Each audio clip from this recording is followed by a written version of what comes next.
Ganda dito. Pero ang lamig, sobra. Lamig ng tubig tuloy. Ang lamig ng hangin. Eh, syempre, nagtanggal na ako ng face mask dahil para maganda yung boses natin. Saka naka-front camera tayo. No? Hindi mo akalain na may ganito pa. Makikita mo to sa personal. Mga tao doon naghihintay doon kasi sasakay sila. Mas mabilis kasi yan eh. Kaya ito, kinikwentuhan ko muna kayo habang naglalakad tayo. Medyo daw matagal-tagal nilakaran eh, di ba? Ito maganda kasi sa pagbabarko, promise. Kung ikaw ay mahilig sa galaan, mag-cruise ship kung tutusin. Pero kung gusto mo naman talaga na kumita ng malaki, mag-cargo ka. Saka mag-bulk, ganon.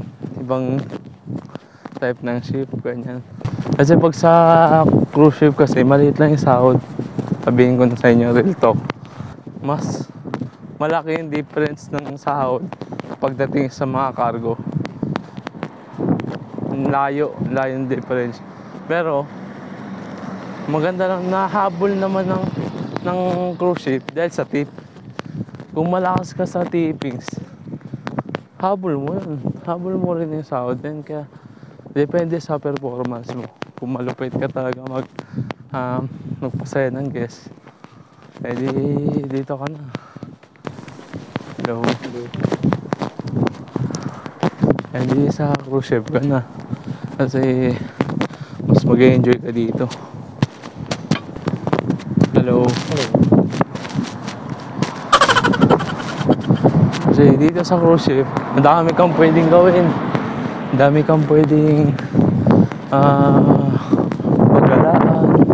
Hindi ka tulad sa cargo, konti lang. Ulit-ulit lang yung biyahe nyo. Dito naman sa cruise ship, every 3 months, nagpapalit ng location. Kagaya ng itong last 2 months sa kami, Germany. Tapos tumawid kami ng Norway. Ang biyahe namin ngayon, Norway, at saka nagtawid kami ngayon ng Iceland. Norway at saka Iceland yung biniyahe namin. Kaya mga hindi ko pa napupuntahan mga to. Grabe lamig, sobra. Kahit na summer pa lang dito. Ito yung lugar na nga pala, trivia nga. Nalaman ko lang sa iba na hindi naman kasi ako nag-research. Sabi daw nila na dito, hindi daw nagagabi dito. Kaya ang lamig kasi yung partida, summer pa. Parang tutuloy sipon ko.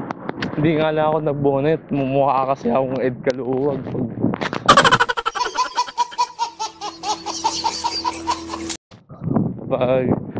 nag-bonnet. Ang babait na mga tao dito. Buti, nakakatawid tayo agad. Tawid na ako. Natawid niya ako.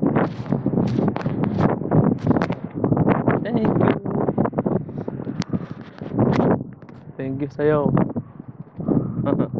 Natawid mo ako. Medyo mainit na napapasin ko. Medyo naglalakad ako ng mahaba. Kasi napapagod na rin ako. Hingan nga ako, hindi na magsalita. Hindi salita ako. Diretso. Napapahinga-hinga ako. Kasi sa lamig, tsaka sa ihip ng hangin. Parang hirap huminga. Hello. Diretso natin to. Let's go.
So, ayun na yung gala natin sa Iceland.